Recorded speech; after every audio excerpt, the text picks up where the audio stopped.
আকাশবাণী কলকাতা। স্থানীয় সংবাদ পড়ছে ধৃতি সেন শর্মা। বিশেষ খবর হল, কঠোর নিরাপত্তায় রাজ্যের 4 বিধানসভা উপনির্বাচনের ভোট গণনা আর কিছুক্ষণের মধ্যেই শুরু হতে চলেছে।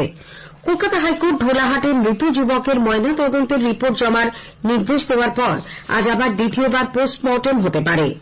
স্বচ্ছ ভারত মিশন প্রকল্পে রাজ্য সরকার স্বনির্ভর গোষ্ঠীর মহিলাদের যুক্ত করার পরিকল্পনা নিয়েছে। পশ্চিম মেদিনীপুরের কেশপুর থানা এলাকায় পঞ্চমী ব্রিজের কাছে গতকাল গভীর রাতে অ্যাম্বুলেন্সের সঙ্গে লরির সংঘর্ষে 5 জনের মৃত্যু, আহত আরও কয়েকজন। মরশুমের প্রথম ডার্বি ম্যাচে আজ যুব ভারতী ক্রীড়াঙ্গনে মোহনবাগান সুপার জায়ান্ট ইস্টবেঙ্গলের মুখোমুখি হবে। আসছে বিস্তারিত খবরে। রাজ্যের 4টি বিধানসভা উপনির্বাচনে আজ ভোট গণনা। উত্তর দিনাজপুরের রায়গঞ্জ, নদিয়ার রানাঘাট দক্ষিণ, উত্তর 24 পরগনার বাগদা এবং কলকাতার মানিকতলা, এই 4টি আসনে গণনার কাজ শুরু হবে আর কিছুক্ষণের মধ্যেই সকাল 8টায়। মোট 35 জন প্রার্থীর রাজনৈতিক ভাগ্য আজ নির্ধারিত হবে। গণনা কেন্দ্রের বাইরে ত্রিস্তরীয় নিরাপত্তার ব্যবস্থা করা হয়েছে। একটি প্রতিবেদন। লোকসভা ভোট শেষ হতে না হতেই অনুষ্ঠিত হয়েছে রাজ্যের 4 বিধানসভা কেন্দ্রের উপনির্বাচন। এই 4 কেন্দ্রের ফল নিয়ে রাজনৈতিক মহলের পাশাপাশি সাধারণ মানুষের মনেও কৌতূহল রয়েছে। 2021 সালের বিধানসভা ভোটে রানাঘাট, বাগদা, রায়গঞ্জ কেন্দ্রে জয়ী হয়েছিল বিজেপি আর মানিকতলা এসেছিল তৃণমূল কংগ্রেসের হাতে। উপনির্বাচনে এই ফলের পুনরাবৃত্তি হবে কিনা সেদিকেই নজর থাকবে সকলের। দুপুরের মধ্যেই 4 কেন্দ্রের রাজনৈতিক ভবিষ্যতের ছবি স্পষ্ট হয়ে উঠবে বলে মনে করা হচ্ছে। এই 4টি কেন্দ্রের মধ্যে সর্বাধিক রাউন্ড ভোট গণনা হবে মানিকতলায়। রবীন্দ্র ভারতী বিশ্ববিদ্যালয় ক্যাম্পাসে ভোট গণনা কেন্দ্রে এই কেন্দ্রের মোট 20 রাউন্ড ভোট গণনা হবে বলে নির্বাচন কমিশন জানিয়েছে। সব থেকে কম ভোট গণনা হবে রায়গঞ্জে, সেখানে 10 রাউন্ড ভোট গণনার পরেই চূড়ান্ত ফল সামনে আসবে। রত্না রায়ের সঙ্গে অভিরূপ ভট্টাচার্য, আকাশবাণী সংবাদ, কলকাতা। কলকাতা হাইকোর্ট দক্ষিণ 24 পরগনার ধোলাহাটে মৃত যুবক আবু সিদ্দিক হালদারের ময়নাতদন্তের রিপোর্ট জমার নির্দেশ দেওয়ার পর আজ আবার তার দেহ কবর থেকে তোলা হতে পারে। মৃতের বাবা ও একজন বিচার বিভাগীয় ম্যাজিস্ট্রেটের উপস্থিতিতে দেহটি বের করে আনার পর দ্বিতীয়বার ময়নাতদন্ত করা হবে। এই পোস্টমর্টেমের ভিডিওগ্রাফির ফুটেজ সংরক্ষণ ও ভিসেরা পরীক্ষার নমুনা কেন্দ্রীয় ফরেন্সিক ল্যাবরেটরিতে পাঠানোর নির্দেশ দিয়েছে কলকাতা হাইকোর্ট। বিচারপতি অমৃতা সিনহা বৃহস্পতিবারের পর গতকালও এই মামলার শুনানির সময় বলেন, ন্যায় বিচারের ক্ষেত্রে এই ব্যবস্থা জরুরি। কলকাতার তিলজলায় যে নার্সিংহোমে আবুর মৃত্যু হয় সেখানকার রিপোর্ট নিয়েও বিচারপতি প্রশ্ন তুলেছেন, কেন তাড়াহুড়ো করে ময়নাতদন্ত করা হল, জাতীয় মানবাধিকার কমিশনের নির্দেশিকা কেন মানা হয়নি রাজ্য সরকারের কাছে তাও জানতে চেয়েছেন বিচারপতি সিনহা। কাকদ্বীপ মহকুমা হাসপাতাল, যেখানে আবু ভর্তি ছিল, এবং কলকাতার যে হাসপাতালে তার মৃত্যু হয় সেখানকার সিসিটিভি ফুটেজও পুলিশকে সংরক্ষণ করতে নির্দেশ দেওয়া হয়েছে। আবুর পরিবারের আর্জির ভিত্তিতে ধোলাহাট থানার আইসিকে এই তদন্ত প্রক্রিয়া থেকে দূরে রাখার জন্য সুন্দরবনের পুলিশ সুপারকে নির্দেশ দিয়েছেন বিচারপতি সিনহা। মামলার পরবর্তী শুনানি 22 জুলাই। উল্লেখ্য, চোর সন্দেহে গ্রেপ্তার করা হয় আবু সিদ্দিক হালদারকে। আদালতে জামিন পেয়ে বাড়ি ফেরার পরেই তিনি অসুস্থ হয়ে পড়েন। হাসপাতালে তার মৃত্যু হয়। পুলিশের বিরুদ্ধে মারধর ও 1,75,000 টাকা নেওয়ার অভিযোগ করে পরিবার।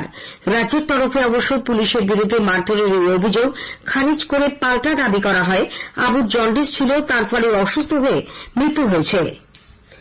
বাঁকুড়ার খাতড়ায় বিজেপি কর্মী বঙ্কু মাহাতো খুনের ঘটনায় 7 দিনের মধ্যে মূল অভিযুক্ত উত্তম মাহাতোকে গ্রেপ্তার করা না হলে এই মামলা কেন্দ্রীয় এজেন্সিকে হস্তান্তরের আবেদন জানানো হবে বলে বিরোধী দলনেতা শুভেন্দু অধিকারী মন্তব্য করেছেন।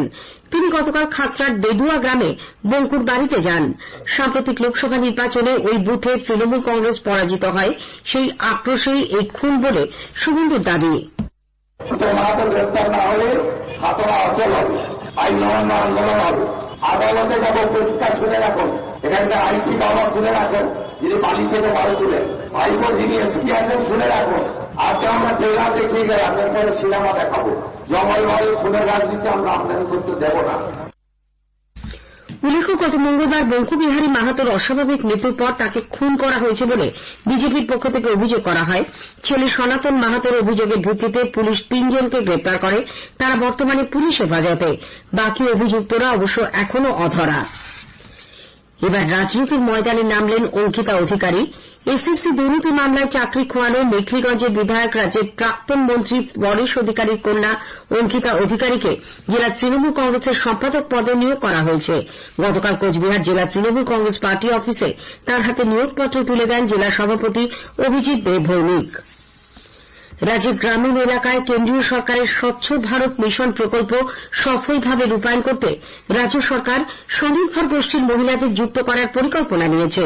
এবার থেকে গ্রাম পঞ্চায়েতগুলিকে বাদ দিয়ে গ্রামীণ স্বনির্ভর গোষ্ঠীকে সামনে রেখে বিডিওরা সরাসরি এই কেন্দ্রীয় প্রকল্প রূপায়ণ করবেন। রাজ্যের পঞ্চায়েত ও গ্রামোন্নয়ন সচিব পি উর্গানাথন জেলা শাসকদের চিঠি দিয়ে এই সিদ্ধান্তের কথা জানান। গ্রামের মানুষের মধ্যে শৌচালয়ের প্রয়োজনীয়তা সচেতনতা প্রচারের কাজে মহিলারা বেশি ভালোভাবে কাজ করতে পারবেন বলে রাজ্য সরকার মনে করে। তাই স্বনির্ভর গোষ্ঠীগুলিকে এই কাজে ব্যবহার করার সিদ্ধান্ত নেওয়া হয়েছে। বর্তমানে রাজ্যে পঞ্চায়েত এলাকায় 12,05,946টি মহিলা পরিচালিত স্বনির্ভর গোষ্ঠী রয়েছে। এর সদস্য সংখ্যা 1,22,764। পঞ্চায়েত সচিব চিঠিতে 15ই আগস্টের মধ্যে এই কর্মসূচি শেষ করার জন্য জেলা শাসকদের বলেছেন। রামকৃষ্ণ মিশনের সেবার আদর্শকে সামনে রেখে যেকোনো রকম বিপর্যয় মোকাবিলায় সেখানকার প্রশিক্ষিত ছাত্রছাত্রীরা যাতে অংশ নিতে পারে সেই লক্ষ্যে বিজ্ঞান বিভাগের স্নাতক স্তরের পাঠ্যক্রমের অন্তর্ভুক্ত করা হল হ্যাম রেডিওর পরিচালনা। Indian Academy of Communication and Disaster Management ও ওয়েস্ট বেঙ্গল রেডিও ক্লাবের সহযোগিতায় সেখানে ছাত্রছাত্রীদের মধ্যে আজ থেকে শুরু হচ্ছে এই বিষয়ে পাঠদান ও হাতে কলমে প্রয়োগ শিক্ষা।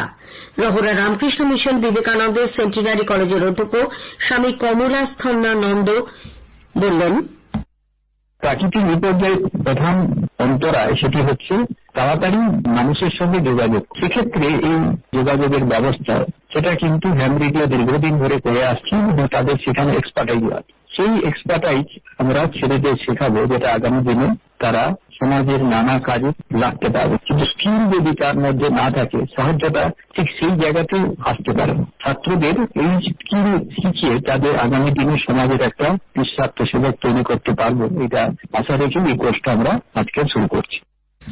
ওয়েস্ট বেঙ্গল রেডিও ক্লাবের সম্পাদক অম্বরীশ নাথ বিশ্বাস আকাশবাণীকে বললেন, কারিগরি শিক্ষাটা হাতে কলমে দেখানো হবে। কি করে রেডিও তৈরি করা হয়, পাওয়ার সাপ্লাই তৈরি করা হয়, রেডিও ইনস্টল করা হয়। স্নাতক স্তরের এই ছেলেরা তাদের নিজেদের কাজে লাগার পাশাপাশি তারা এই বিষয়টাকে আরো ভালো করে কাজে লাগাবে, দেশবাসী উপকৃত হবে এবং বিপর্যয়ের সময় বিপর্যয় মোকাবিলা খুব ভালোভাবে সম্পন্ন হবে।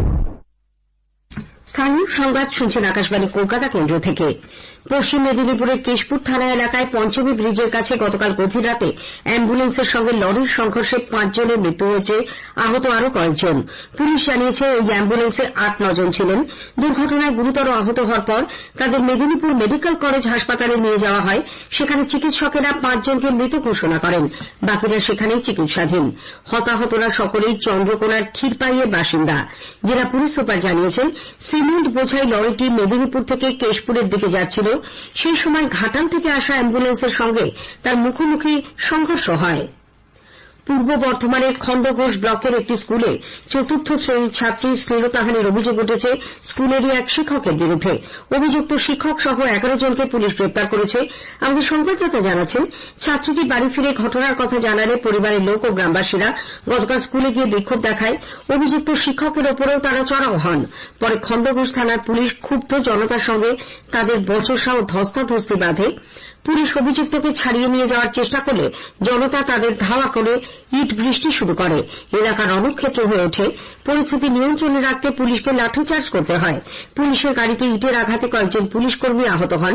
পুলিশের উপর হামলার ঘটনায় 2 মহিলা সহ 10 জনকে গ্রেপ্তার করা হয়েছে বলে জেলা পুলিশ সুপার আনন্দিত জানিয়েছেন। এদিকে খণ্ডঘোষের পর ভাতারের কুবাজপুর উচ্চ বিদ্যালয়েও শিক্ষকের বিরুদ্ধে একাধিক ছাত্রীর শ্লীলতাহানির অভিযোগকে কেন্দ্র করে চরম উত্তেজনা ছড়িয়ে পড়ে। স্থানীয় বাসিন্দাদের একাংশ স্কুলে জড়ো হয়ে ওই শিক্ষককে ঘেরাও করেন। পাশাপাশি প্রধান শিক্ষককে ঘিরেও তুমুল বিক্ষোভ দেখান বাসিন্দারা। কলকাতার কোথাও হকার উচ্ছেদ হয়নি বলে রাজ্যের পুর নগরোন্নয়ন মন্ত্রী কলকাতা পুরসভার মেয়র ফিরহাদ হাকিম জানিয়েছেন। মুখ্যমন্ত্রী মমতা ব্যানার্জি কোথাও হকার উচ্ছেদের কথা বলেননি বলেও দ্ব্যর্থহীন ভাষায় তিনি জানান। পুরসভার মাসিক অধিবেশনে গতকাল বিজেপি কাউন্সিলর সজল ঘোষের হকার নিয়ে আনা এক প্রস্তাবের জবাবি ভাষণে মেয়র বলেন, মুখ্যমন্ত্রী সরকারি জায়গা দখল করা নিয়ে বলেছেন, হকার উচ্ছেদ করা হচ্ছে না, বেআইনিভাবে বসা হকারদের নিয়ন্ত্রণ করা হচ্ছে। মরশুমের প্রথম ডার্বি ম্যাচে আজ মোহনবাগান সুপার জায়ান্ট ইস্টবেঙ্গলের মুখোমুখি হবে। যুব ভারতী ক্রীড়াঙ্গনে খেলা শুরু হবে বিকেল 3:15। এবারের কলকাতা ফুটবল লিগের ডার্বি 100 বছর। দুই চিরপ্রতিদ্বন্দ্বী দলের ম্যাচকে ঘিরে ফুটবল প্রেমীদের মধ্যে ব্যাপক উন্মাদনা। এবছরের ডুরান্ড কাপ ফুটবল প্রতিযোগিতা শুরু হবে আগামী 27 জুলাই গতবারের বিজয়ী মোহনবাগান সুপার জায়ান্টের ম্যাচ দিয়ে। সবুজ মেরুন দলের প্রতিপক্ষ ডাউনটাউন হিরোজ। গতকাল ডুরান্ড কাপের সূচি প্রকাশিত হয়। শেষ করার আগে স্থানীয় সংবাদের বিশেষ কিছু অংশ আরও একবার। কঠোর নিরাপত্তায় রাজ্যের 4 বিধানসভা উপনির্বাচনের ভোট গণনা আর কিছুক্ষণের মধ্যেই শুরু হতে চলেছে। মরশুমের প্রথম ডার্বি ম্যাচে আজ যুব ভারতী ক্রীড়াঙ্গনে মোহনবাগান সুপার জায়ান্ট ইস্টবেঙ্গলের মুখোমুখি হবে। স্থানীয় সংবাদ শেষ হল।